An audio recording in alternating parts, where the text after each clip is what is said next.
গুম ও হত্যা মামলায় 15 সেনা কর্মকর্তাকে কারাগারে পাঠানোর নির্দেশ। কোন কারাগারে রাখা হবে সিদ্ধান্ত স্বরাষ্ট্র মন্ত্রণালয়ের, জানিয়েছেন আইন উপদেষ্টা।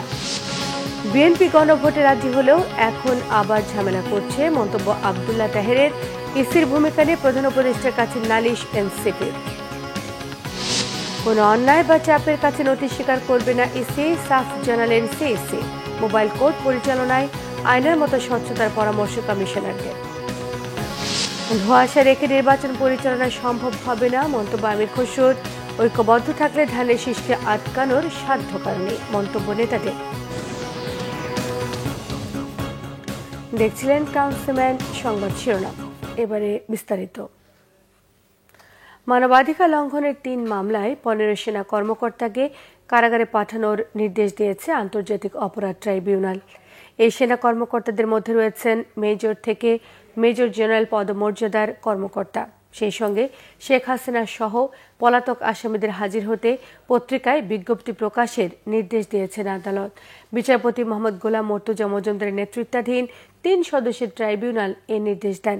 গুমের মামলায় বিচার শুরু হওয়ায় সন্তোষ প্রকাশ করেছেন ভুক্তভোগীরা। রিপোর্ট করছেন নাবিল জাহাঙ্গীর।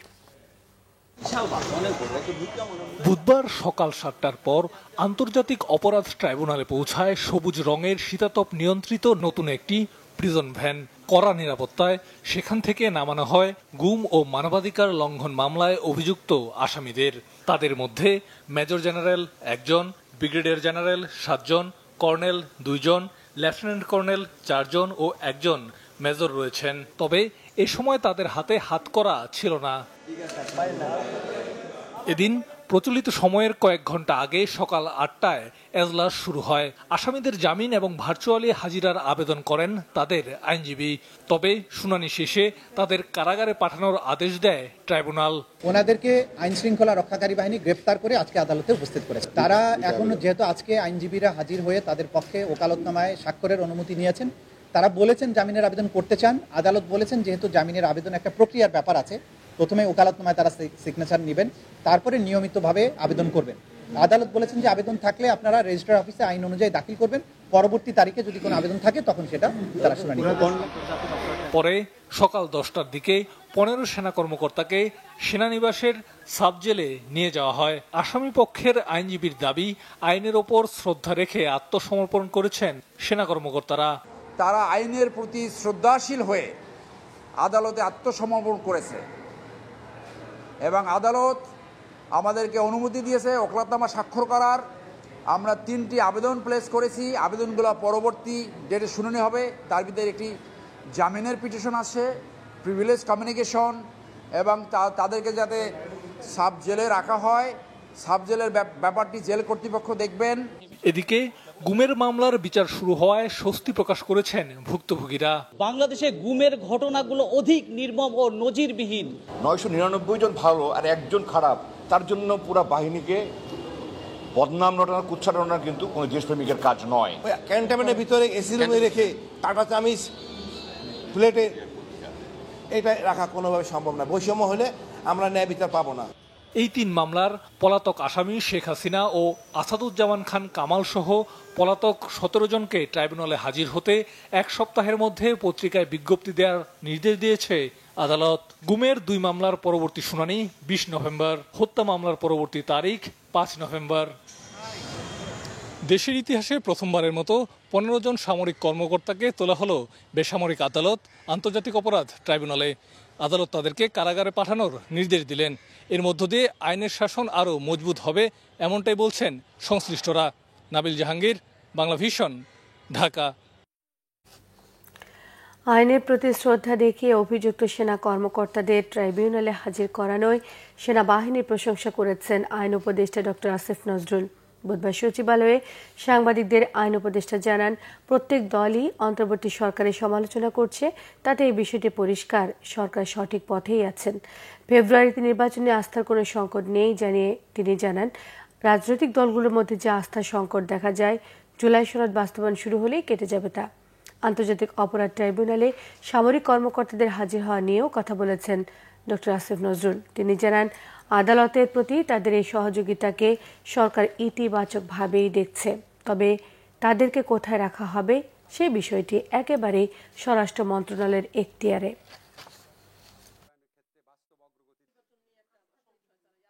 আমি বিএনপির সাথে আলোচনা যেটা বুঝেছি, ওনারা তত্ত্বাবধায়ক সরকার চাননি, ওনারা চেয়েছে ইন্টারিম গভর্নমেন্ট যেন তত্ত্বাবধায়ক সরকারের মতো ভূমিকা পালন করে, নিরপেক্ষ ভূমিকা পালন করে। তো আমরা ওনাদেরকে বলেছি আমরা নিরপেক্ষ ভূমিকাই পালন করছি। প্রধান উপদেষ্টা এমনকি অ্যাসুরেন্স দিয়েছেন যে এখন জনপ্রশাসন বা অন্য কোনো জায়গা বড় বড় বদলির ব্যাপারটা উনি নিজে দেখবেন। কি নির্বাচনকালীন সরকার ছোট হবে টবে নাকি এই ধরনের কোনো দাবিও কোনো মহল থেকে উত্থাপিত হয়নি। ইন্টারন্যাশনাল ক্রিমিনাল কোর্টে যে বিচার প্রক্রিয়ার প্রতি শ্রদ্ধাবোধ দেখিয়ে সেনা সদস্যরা যেভাবে ওনারা এসেছেন বা যেভাবে ওনাদের নিয়ে আসা হয়েছে, এখানে আপনার সেনা প্রশাসন বা সেনাবাহিনীর ঊর্ধ্বতন কর্মকর্তারা, সেনাবাহিনী প্রধান, ওনারা যেভাবে সহযোগিতা করেছেন এটা অত্যন্ত প্রশংসার দাবিদার এবং তারা আইনের শাসনের প্রতি যেই শ্রদ্ধাবোধ দেখিয়েছেন এটা আমরা খুব পজিটিভলি দেখছি। আর সাব জেলে কেন রাখা হয়েছে বা ওনারা কোথায় রাখা হবে এটা সম্পূর্ণভাবে স্বরাষ্ট্র মন্ত্রণালয়ের দায়িত্বভুক্ত বিষয়। ওনারা যেটা প্রয়োজন, ওনারা যেটা অ্যাপ্রোপ্রিয়েট মনে করবেন এটা ওনারা করবেন। জুলাই সনদ অনুযায়ী এই সরকারের তত্ত্বাবধায়ক সরকার হবার সুযোগ নেই। এ বিষয়ে কেউ কিছু বলে থাকলে তাদের কোনো দুরভিসন্ধি থাকতে পারে বলে মনে করেন এনসিপির আহ্বায়ক নাহিদ ইসলাম। আর পুলিশ প্রশাসন নির্বাচন কমিশনের শতকরা ৭০% একটি দল থেকে আসায় লেভেল প্লেইং ফিল্ডে ব্যাহত হচ্ছে বলে অভিযোগ করেছে জামায়াত। বুধবার প্রধান উপদেষ্টা ডক্টর মোহাম্মদ ইউনূসের সঙ্গে সাক্ষাৎ শেষে এসব মন্তব্য করেছেন তারা। রিপোর্ট করছেন রুকনুজ্জামান। ধারাবাহিক সাক্ষাতের অংশ হিসেবে রাষ্ট্রীয় অতিথি ভবন যমুনায় প্রধান উপদেষ্টা ডক্টর মোহাম্মদ ইউনূসের সাথে এনসিপির প্রতিনিধি দলের সাক্ষাৎ হয় বুধবার সন্ধ্যায়। সাক্ষাৎ শেষে দলটির আহ্বায়ক নাহিদ ইসলাম বলেন, জুলাই সনদ কিভাবে বাস্তবায়ন হবে সেই নিশ্চয়তা পেলেই কেবল সনদে স্বাক্ষর করবে তারা। সাফ জানিয়ে দেন, সনদ বাস্তবায়নে সাংবিধানিক আদেশ প্রধান উপদেষ্টাকেই দিতে হবে। জুলাই সনদ আমরা একটি সাংবিধানিক আদেশের কথা বলছি, যে আদেশটা ডক্টর মোহাম্মদ ইউনূস প্রধান হিসেবে উনিই জারি করবেন। কারণ জুলাই গণ অভ্যুত্থানে জনগণের যে সার্বভৌম ক্ষমতা, সেটার একমাত্র বৈধতা ডক্টর মোহাম্মদ ইউনূসেরই আছে, সেটা প্রেসিডেন্ট চুপ্পুর নাই। নাহিদ ইসলাম জানান, নির্বাচন কমিশনের আচরণ নিয়ে প্রধান উপদেষ্টার কাছে উদ্বেগ জানিয়েছে তার দল। ছাত্র উপদেষ্টাদের অপসারণের প্রস্তাবেরও কড়া জবাব দেন এনসিপি নেতা। ছাত্র উপদেষ্টাকে যদি কোনো নির্দিষ্ট দলের প্রতিনিধি বা সংশ্লিষ্টতা হিসেবে দেখা হয়, অন্য অনেক উপদেষ্টাদেরও বিভিন্ন দলের সাথে সংশ্লিষ্টতা রয়েছে, রাজনৈতিক সাবেক ব্যাকগ্রাউন্ড রয়েছে। ফলে সেই বিষয়গুলোও সরকারকে বিবেচনা করতে হবে। কারণ সরকার যখন গঠিত হয়েছিল বিভিন্ন দলের রেফারেন্সে কিন্তু এই উপদেষ্টা পরিষদ গঠিত হয়েছে এবং তারা এই সরকারের ঠাঁই পেয়েছে। ফলে উপদেষ্টা পরিষদ পুনর্গঠন করতে হলে শুধু ছাত্র উপদেষ্টা নয়, অন্য যে উপদেষ্টাগুলো রয়েছে, আমরা প্রধান উপদেষ্টার কাছে সেই নামগুলো আমরা বলেছি যে কারা কারা কোন কোন দলের সাথে সংশ্লিষ্টতা রয়েছে বা প্রশাসনের ভাগবাটোয়ারার সাথে জড়িত আছে। নির্বাচন কমিশন সাংবিধানিক প্রতিষ্ঠান হিসেবে যেভাবে কার্যক্রম করার কথা ছিল সেটা করছে না। কিছু কিছু দলের প্রতি পক্ষপাতিত্ব দেখা যাচ্ছে এবং কোনো দলের প্রতি বিমাতাসুলভ আচরণ তারা করছে। গুমের অভিযোগে অভিযুক্ত সেনা কর্মকর্তাদের আন্তর্জাতিক অপরাধ ট্রাইব্যুনালে হাজির করাকে স্বাগত জানান নাহিদ ইসলাম। এদিকে গণভোটের বিষয়ে বিএনপি প্রথমে রাজি ছিল না দাবি করে জামাতের নায়েবে আমির আব্দুল্লাহ মোহাম্মদ তাহের বলেছেন, গণভোটের প্রশ্নে শেষ পর্যন্ত রাজি হলেও এখনো ঝামেলা করছে বিএনপি। যেহেতু তারা গণভোট চায় নাই, জনগণের চাপে সেন্টিমেন্ট দেখে তারা রাজি হয়েছে, কিন্তু প্যাঁচ একটা লাগাই রাখছে। আবার আমরা বলে আসছি যে কোনো প্যাঁচ টেন্স এখানে আমরা বুঝি না। সহজ সরলভাবে গণভোট আগে হইতে হবে, আলাদা বিষয়। এটা যদি হয় এর ভিত্তিতে নির্বাচন, এটা যদি না হয় এটা মাইনাস করে নির্বাচন, খুব সোজা জিনিস। এখন প্রশ্ন তুলেছে তারা যে সময় আছে কিনা। সময় আছে, আমরা বলেছি নভেম্বরের লাস্টে গণভোট করেন, প্রায় 1 মাসের বেশি সময় আছে। তারপরে আরও 2.5 মাস থাকবে জাতীয় নির্বাচনের জন্য। সুতরাং এখানে সময়ের কোনো সমস্যা নেই। নির্বাচনে লেভেল প্লেইং ফিল্ডের ক্ষেত্রে সমস্যা সম্পর্কেও কথা বলেন জামাতের এই নেতা। প্রসিকিউটর যারা হয় ওখানে পিপিএ 80% হচ্ছে একটি বিশেষ দলের। অবশ্য ওনাদের কেউ বলেছেন যে না, এটা 80 না 65। তো 65 যদি হয় তাহলে তো অনেক বেশি হয়ে গেল। একটা দল 65 আর বাংলাদেশ 35। এর আগে মঙ্গলবার প্রধান উপদেষ্টার সঙ্গে দেখা করে জাতীয় নির্বাচনের আগে সরকার ও প্রশাসনকে নিরপেক্ষ করার দাবি জানায় বিএনপি। রুকনুজ্জামান, বাংলা ভিশন, ঢাকা।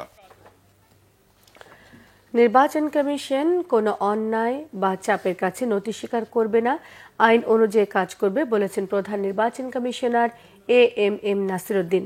অন্যদিকে কমিশনার সানাউল্লাহ মিয়া জানান, রাষ্ট্র ও জাতির জন্য দেশের ইতিহাসে গুরুত্বপূর্ণ হল ত্রয়োদশ সংসদ নির্বাচন। জানান, প্রবাসী ভোটারদের জন্য অ্যাপ উন্মুক্ত করা হবে 16 নভেম্বর। রিপোর্ট করছেন মুহিবুল্লাহ মুহিব। বুধবার সকালে নির্বাচন কমিশনে উপজেলা নির্বাহী কর্মকর্তাদের প্রশিক্ষণ কর্মশালার উদ্বোধন করেন প্রধান নির্বাচন কমিশনার AMM নাসিরউদ্দিন। এ সময় তিনি বলেন, সভ্য জাতি সবাই আইনের প্রতি শ্রদ্ধাশীল। তিনি বলেন, কমিশন তার আইন অনুযায়ী কাজ করবে, কোনো অন্যায়ের কাছে মাথা নত করবে না বলেও সাফ জানিয়ে দেন AMM নাসিরউদ্দিন। সেটা আমি এই মেসেজটা আপনাদের কাছে ডিসেমিনেট করতে চাই। আপনারাও কোনো প্রেশারের কাছে নথি স্বীকার করবেন না, কোনো চাপের কাছে নথি স্বীকার করবেন না, এবং সম্পূর্ণভাবে নিজের সিদ্ধান্তে, আইন অনুযায়ী সিদ্ধান্তে অটল থাকবেন।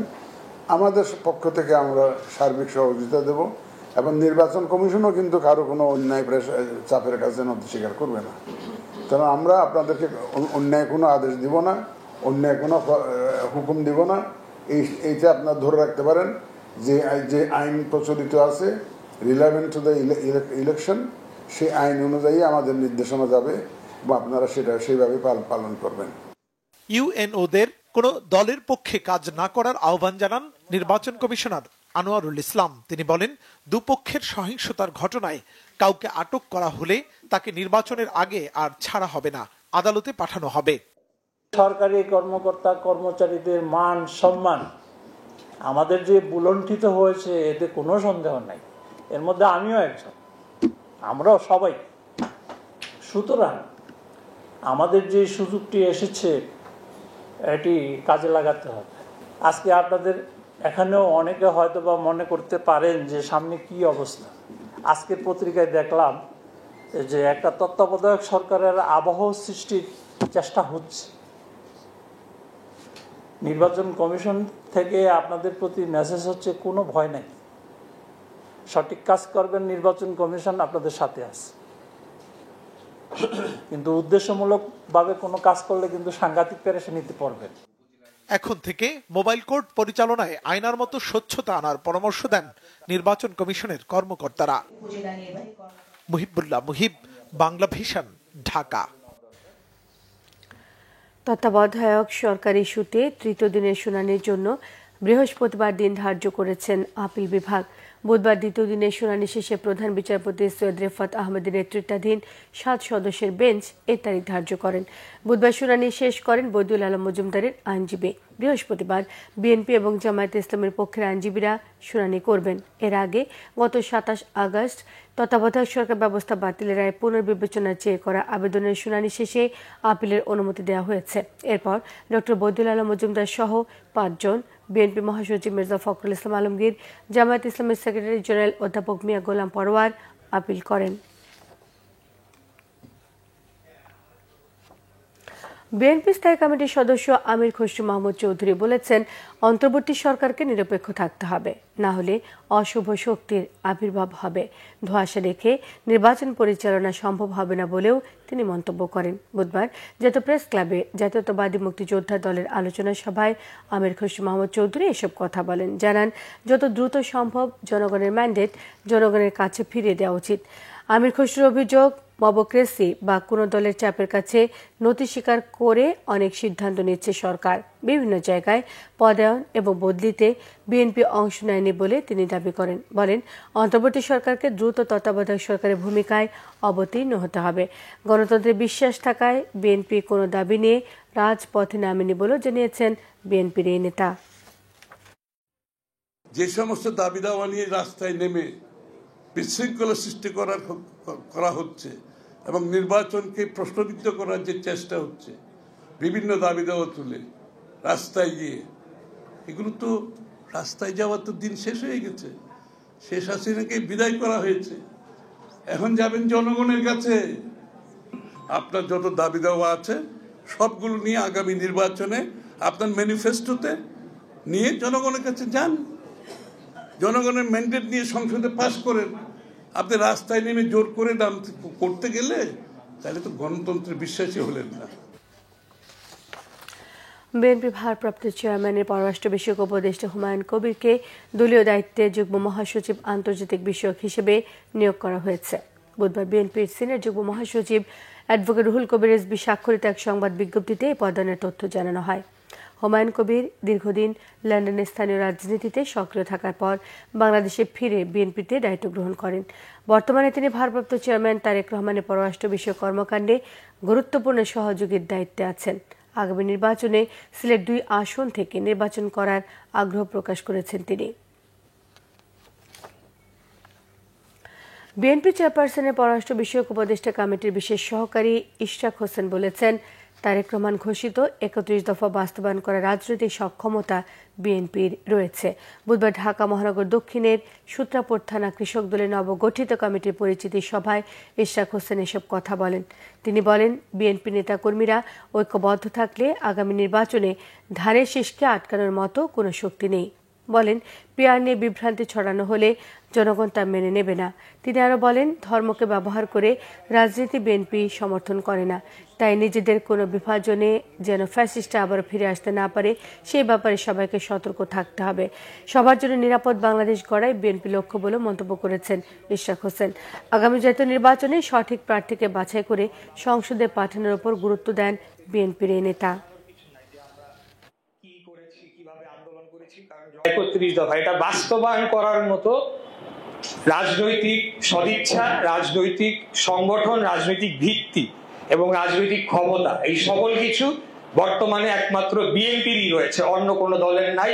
যারা 20টা আসনও পাবে না তাদের মুখ থেকে আমরা ব্যাপক কোনো সাংবিধানিক সংস্কারের গল্প শুনতে চাই না। আগে তারা আসুক, সংসদে বসে তারা বলতে পারবে যে তারা কি কি পিআর চায় না, ফিআর চায় না, যা চায় সংসদে আগে আসুক, তারপরে তাদেরকে বলতে হবে। আমরা যদি এক এবং ঐক্যবদ্ধ থাকি, আগামী নির্বাচনে ধানের শীষকে আসলে হারানোর তো পরে আপনার আটকানোর মতো কোনো শক্তি বাংলাদেশে বর্তমানে নাই।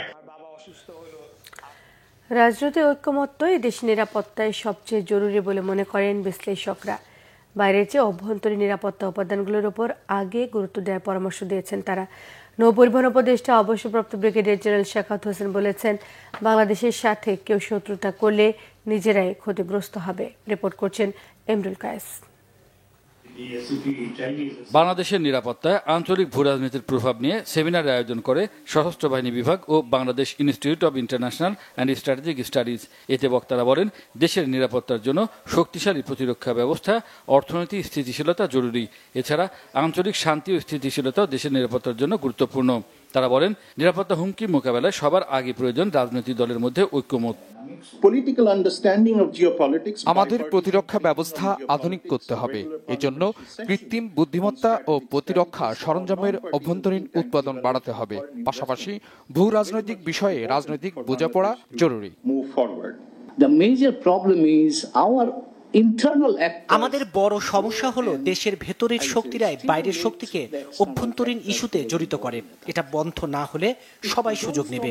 এতে আমাদের নিরাপত্তা, সার্বভৌমত্ব, স্বাধীনতা হুমকিতে পড়বে।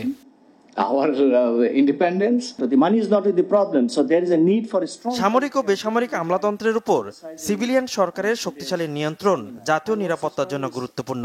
প্রতিরক্ষা ও নিরাপত্তা শক্তিশালী করার জন্য অর্থ কোনো সমস্যা না, এর জন্য রাজনৈতিক ইচ্ছা দরকার। নৌপরিবহন উপদেষ্টা অবসরপ্রাপ্ত ব্রিগেডিয়ার জেনারেল শাখাওয়াত হোসেন বলেন, নিরাপত্তা বিবেচনায় পার্বত্য এলাকায় যে কোনো অবকাঠামো করতে প্রতিরক্ষা বাহিনীকে অন্তর্ভুক্ত করা প্রয়োজন। আমরা অন্য দেশের বিরুদ্ধে নই, আমরা বন্ধুদের সহায়তায় নিজেদের প্রতিরক্ষা দৃঢ় করতে চাই। কেউ আমাদের সাথে শত্রুতা করতে চাইলে নিজেরা ক্ষতিগ্রস্ত হবে, আমরা না। আগে নিজ দেশের স্বার্থ দেখতে হবে, তারপর অন্য দেশের। দক্ষিণ এশিয়া ও ইন্দো প্যাসিফিক অঞ্চলের পরিবর্তনশীল নিরাপত্তা পরিস্থিতি বাংলাদেশের কৌশলগত অগ্রাধিকার নির্ধারণে গুরুত্বপূর্ণ ভূমিকা রাখছে বলে মনে করেন বিশ্লেষকরা। ইমরুল কায়েস, বাংলা ভিশন, ঢাকা। বিআরটিএকে নিয়ন্ত্রণমূলক সংস্থা নয়, বরং সেবামূলক সংস্থায় পরিণত করতে ড্রাইভিং ইনস্টিটিউটের মাধ্যমে লাইসেন্স দেওয়া হবে বলে জানিয়েছেন সড়ক পরিবহন ও সেতু উপদেষ্টা মোহাম্মদ ফাজুল কবির খান বুধবার রাজধানী তেজগাঁওয়ে নিরাপদ সড়ক দিবসের আলোচনায় তিনি এই তথ্য জানিয়েছেন। সড়ক দুর্ঘটনায় ফিটনেসবিহীন যানবাহনগুলোকে অন্যতম কারণ হিসেবে উল্লেখ করে উপদেষ্টা আরও বলেন, রাস্তা থেকে দ্রুতই ফিটনেসবিহীন গাড়ি সরিয়ে ফেলা হবে। পাশাপাশি মোটরসাইকেল আরোহীদের অবশ্যই হেলমেট ব্যবহারের তাগিদ দেন তিনি। জেলা পর্যায়ে মোটরসাইকেল চালকদের মাঝে 10,000 হেলমেট বিতরণ করা হবে বলেও তিনি জানান। সড়ক দুর্ঘটনায় যারা নিহত বা ক্ষতিগ্রস্ত হয় তাদের সহায়তা দিতে বিআরটিএকে নির্দেশনা দিয়েছেন তিনি। পরে বিআরটিএ দেশের নির্বাচিত 16 জন দক্ষ গাড়ি চালকদের পুরস্কার এবং মোটরসাইকেল চালকদের হাতে হেলমেট তুলে দেন আমন্ত্রিত অতিথিরা।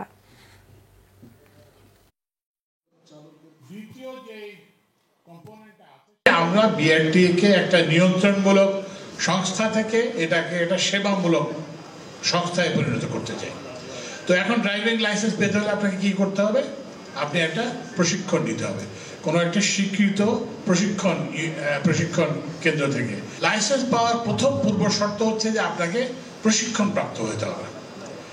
তো এই জন্য আমরা বলেছি যে সামনে লাইসেন্স পেতে হলে আপনাকে 60 ঘন্টার প্রশিক্ষণ নিতে হবে এবং এই প্রশিক্ষণের ব্যবস্থা আমরা করব। এবং আপনি যখন প্রশিক্ষণ নেবেন তা আপনার তো আয় থাকবে না, সেই জন্য আমরা প্রশিক্ষণ একটা ভাতা আপনাদেরকে দেব। নিউ মরিং কন্টেইনার টার্মিনাল সহ চট্টগ্রাম বন্দরে স্থাপনা বিদেশিদের ইজারা দেওয়ার সিদ্ধান্ত বাতিলের দাবিতে সমাবেশ এবং বিক্ষোভ করেছে শ্রমিক কর্মচারী ঐক্য পরিষদ। দুপুরে চট্টগ্রাম মহানগরীর বাদামতলী মোড়ে কর্মসূচি পালন করেন তারা। সমাবেশে শ্রমিক নেতারা জানান, নিউ মরিং কন্টেইনার টার্মিনাল এবং চট্টগ্রাম বন্দরে স্থাপনা বিদেশি কোম্পানিকে ইজারা দেওয়ার সিদ্ধান্ত জাতীয় স্বার্থ, অর্থনৈতিক নিরাপত্তা, সার্বভৌমত্বের জন্য হুমকি। এই সিদ্ধান্ত থেকে সরকার সরে না এলে 1 নভেম্বর গণ অনশনের ডাক দিয়েছে সংগঠন। দাবি আদায় না হলে বৃহত্তর আন্দোলনের হুঁশিয়ারি দিয়েছেন তারা। উচ্চ শিক্ষায় গুণগত মান নিশ্চিতে ইন্টারন্যাশনাল স্ট্যান্ডার্ড ইউনিভার্সিটি ISU শিক্ষকদের দক্ষতা এবং পেশাদারিত্ব বৃদ্ধির ধারাবাহিকতায় এক সেমিনারের আয়োজন করে। মহাখালী ক্যাম্পাসে এর আয়োজন করে institutional quality assurance sell IQAC। এতে মূল বক্তা ছিলেন যুক্তরাষ্ট্রের পার্ডু বিশ্ববিদ্যালয়ের অধ্যাপক ডক্টর আহমেদ মুস্তফা। এতে ISU উপাচার্য প্রফেসর ডক্টর আব্দুল আওয়াল খানও উপস্থিত ছিলেন। Seminar on make your teaching visible শিরোনামে বক্তারা বলেন, ভালো শিক্ষক হতে চাইলে ভালো গবেষকও হতে হবে। ISU প্রতিষ্ঠান লগ্ন থেকেই দেশ বিদেশের নামকরা বিশ্ববিদ্যালয় থেকে ডিগ্রিপ্রাপ্ত উচ্চ যোগ্যতা সম্পন্ন এবং অভিজ্ঞ শিক্ষক মণ্ডলী দ্বারা পরিচালিত হচ্ছে। IQAC পরিচালক প্রফেসর ডক্টর মোহাম্মদ একরামুল হকের সভাপতিত্বে উপস্থিত ছিলেন ISU ট্রেজারার অধ্যাপক HTM কাদের নওয়াজ, ব্যবসায় শিক্ষা অনুষদের ডিন প্রফেসর ডক্টর মঞ্জুর মোর্শেদ মাহমুদ, প্রকৌশল ও প্রযুক্তি অনুষদের ডিন অধ্যাপক মোহাম্মদ আবুল কাশেম, IQACর অতিরিক্ত পরিচালক ডক্টর মনিরুল হাসান মাসুম সহ বিভিন্ন বিভাগের বিভাগীয় প্রধান এবং শিক্ষক শিক্ষিকারা। মার্কিন হুমকি মোকাবেলায় বৈশ্বিক সমর্থন চেয়েছেন কলম্বিয়ার প্রেসিডেন্ট গুস্তাভো পেট্রো। এক্ষেত্রে পূর্ণ সামরিক এবং মানসিক সমর্থন নিয়ে পাশে থাকার আশ্বাস দিয়েছে ভেনেজুয়েলা। সম্পর্কের চরম অবনতিতে যুক্তরাষ্ট্র থেকে রাষ্ট্রদূত ফিরিয়ে নিয়েছে কলম্বিয়া। যুক্তরাষ্ট্রের হুমকি মোকাবেলার কৌশল নিয়ে মন্ত্রিসভার জরুরি বৈঠকে কথা বলেছেন কলম্বিয়ার প্রেসিডেন্ট পেট্রো। রাজধানী বগোটায় অনুষ্ঠিত ওই বৈঠক থেকে সম্ভাব্য মার্কিন আগ্রাসন প্রতিরোধে বিশ্ব নেতা আর মিত্র দেশগুলোর সহায়তা চান তিনি। নীতিহীন বক্তব্য আর কুৎসা রটানোর অভিযোগ তুলে ট্রাম্পের তীব্র সমালোচনা করেন তিনি। এদিকে কলম্বিয়ার পাশে থেকে সম্ভাব্য মার্কিন আগ্রাসন প্রতিরোধে সার্বিক সহায়তা প্রতিশ্রুতি দেন সামরিক মহড়া পরিদর্শনে যাওয়া ভেনেজুয়েলার প্রতিরক্ষা মন্ত্রী ভ্লাদিমির পাদ্রিনো। পূর্ণ সামরিক প্রস্তুতি নিয়ে কলম্বিয়ার সীমান্তে সেনা মোতায়েনের ঘোষণা দিয়েছেন তিনি। বলেন, যুক্তরাষ্ট্রের কাছে মাথা নত করার কোনো সুযোগ নেই। যুক্তরাষ্ট্রে মাদক পাচারের অভিযোগে একাধিক নৌযান ক্ষেপণাস্ত্র হামলায় ডুবিয়ে দিয়ে কলম্বিয়ার ওপর বাড়তি শুল্ক আরোপের হুমকি দেন মার্কিন প্রেসিডেন্ট ট্রাম্প। কলম্বিয়ার প্রেসিডেন্ট পেট্রোকে মাদক চোরা কারবারির নেতা বলেও আখ্যায়িত করেছেন তিনি। সেই সঙ্গে যুক্তরাষ্ট্রের কাছে পাওয়া অর্থও আটকে দেওয়ার হুমকি দিয়েছেন ডোনাল্ড ট্রাম্প। সিরিজ জয়ের স্বপ্ন নিয়ে বৃহস্পতিবার তৃতীয় এবং শেষ ওয়ানডেতে মুখোমুখি হবে বাংলাদেশ এবং ওয়েস্ট ইন্ডিজ। মিরপুরের শেরে বাংলা ক্রিকেট স্টেডিয়ামে দুপুর 1টায় শুরু হবে এই ম্যাচটি। সিরিজের প্রথম ম্যাচে বাংলাদেশ 74 রানে জয় পায়। দ্বিতীয় ওয়ানডেতে নাটকের টাইয়ের পর সুপার ওভারে ওয়েস্ট ইন্ডিজ 1 রানে জয় নিয়ে সমতা আনেন সিরিজে। দুই দলের সামনেই সিরিজ জয়ের হাতছানি। আফগানিস্তানের কাছে ৩-০ হোয়াইট ওয়াশ হওয়ায় র্যাঙ্কিংয়ে উন্নতিতে বাংলাদেশের জন্য এই সিরিজটি খুব গুরুত্বপূর্ণ। কিন্তু মিরপুরে ব্যাটারদের বদ্ধভূমিতে দ্বিতীয় ওয়ানডেতে নিজেদের একাধিক ভুলের খেসারত দিতে হয়েছে টাইগারদের। স্পেশালিস্ট ব্যাটারদের ব্যর্থতা, হোম কন্ডিশনের সুবিধা নিতে না পারা, মেহেদী মিরাজের ভুল অধিনায়কত্ব, একাধিক ক্যাচ ড্রপসহ নানা কারণে কঠিন মূল্য দিতে হয়েছে টাইগারদের। সুপার ওভারে ১১ রানের টার্গেটে প্রথম বলেই ৫ রান ওঠার পর জয়ের জন্য ৫ বলে ৬ রান তুলতে পারেনি বাংলাদেশ। এই সিরিজটি ৩-০ জয় পেলে র্যাঙ্কিংয়ে নবম অবস্থানে ওঠার সুযোগ ছিল বাংলাদেশের জন্য। সেই সুযোগ হাতছাড়া হলেও সিরিজ জিতে র্যাঙ্কিং রেটিং পয়েন্ট বাড়ানোর সুযোগ রয়েছে টাইগারদের সামনে। ম্যাক্স গ্রুপ ৩৪তম জাতীয় সাঁতারে তৃতীয় দিন শেষে শ্রেষ্ঠত্ব ধরে রেখেছে বাংলাদেশ নৌবাহিনী। তবে পুলে ঝড় তুলে ব্যক্তিগত শ্রেষ্ঠত্ব প্রদর্শন করেছেন নৌবাহিনী তারকা সাঁতারু সামিউল ইসলাম রাফি। ৩৪তম জাতীয় সাঁতারে ৩ দিনে নতুন জাতীয় রেকর্ড হয়েছে 15টি। সেখানে সামিউল ইসলাম রাফি একাই রেকর্ড করেছেন 7টি। জাতীয় সাঁতারের এই আসরে সেরা আকর্ষণের কেন্দ্রবিন্দুতে ছিলেন রাফি। তৃতীয় দিনে রাফি 100 মিটার ব্যাক স্ট্রোক নতুন জাতীয় রেকর্ড করেছেন। এতে এই আসরে রাফি ব্যক্তিগত ইভেন্টে 6টি এবং দলীয় ইভেন্টে একটি রেকর্ড গড়লেন। তৃতীয় দিনে অন্য দুটি রেকর্ড হয়েছে পুরুষদের 50 মিটার ব্রেস্ট স্ট্রোক এবং নারীদের 4x200 মিটার ফ্রিস্টাইল রিলেতে। পুরুষদের 50 মিটার ব্রেস্ট স্ট্রোকে সেরা বাহিনীর সাঁতারু তন্ময় মালি নতুন রেকর্ড গড়েছেন। নারীদের 4x200 মিটার ফ্রিস্টাইল রিলেতে নৌবাহিনীর অ্যানি, রূপা, জুথি, টুম্পা জুটি নতুন জাতীয় রেকর্ড করেছেন। ওয়াটার পোলো প্রতিযোগিতার ফাইনালে উঠেছে বাংলাদেশ সেনাবাহিনী এবং বাংলাদেশ নৌবাহিনী। বৃহস্পতিবার স্বর্ণপদকের লড়াইয়ে লড়বে এই দুই সার্ভিসেস দল। তৃতীয় দিন শেষে পদক তালিকায় শীর্ষস্থান ধরে রেখেছে বাংলাদেশ নৌবাহিনী। তাদের সাঁতারুরা 27টি স্বর্ণ, 20টি রৌপ্য, 10টি ব্রোঞ্জ সহ 57টি পদক জয় করেছে। 9টি স্বর্ণ, 16টি রৌপ্য, 23টি ব্রোঞ্জ সহ 48টি পদক নিয়ে বাংলাদেশ সেনাবাহিনী দ্বিতীয় অবস্থানে এবং বিকেএসপি 3টি স্বর্ণ, 3টি রৌপ্য, 6টি ব্রোঞ্জ পদক পেয়ে তৃতীয় অবস্থান ধরে রেখেছে। সংবাদ শেষ করব ক্রাউন সেভেন শিরোনামগুলো আরেকবার জানিয়ে দিয়ে। গুম ও হত্যা মামলায় 15 সেনা কর্মকর্তাকে কারাগারে পাঠানোর নির্দেশ। কোন কারাগারে রাখা হবে সিদ্ধান্ত স্বরাষ্ট্র মন্ত্রণালয়ের, জানিয়েছেন আইন উপদেষ্টা। বিএনপি গণভোটে রাজি হলেও এখন আবার ঝামেলা করছে মন্তব্য আব্দুল্লাহ তাহেরের। ইসির ভূমিকা নিয়ে প্রধান উপদেষ্টার কাছে নালিশ এনসিপি। কোনো অন্যায় বা চাপের কাছে নথি স্বীকার করবে না ইসি, সাফ জানালেন সিইসি। মোবাইল কোর্ট পরিচালনায় আইনের মতো স্বচ্ছতার পরামর্শ কমিশনারদের। ধোঁয়াশা রেখে নির্বাচন পরিচালনা সম্ভব হবে না, মন্তব্য আমির খসরুর। ঐক্যবদ্ধ থাকলে ধানের শীষকে আটকানোর সাধ্য কারণেই, মন্তব্য নেতাদের। এই ছিল এখনকার মতো। পরের সংবাদ সকাল 7:30টায় দেখার আমন্ত্রণ রইল। এছাড়া বাংলাভিশন সংবাদ ও সংবাদ সংশ্লিষ্ট অনুষ্ঠান দেখতে ভিজিট করুন www.bbnews24.com, facebook.com/banglavisionnews, সাবস্ক্রাইব করুন youtube.com/banglavisionnews। সঙ্গে থাকায় সবাইকে ধন্যবাদ।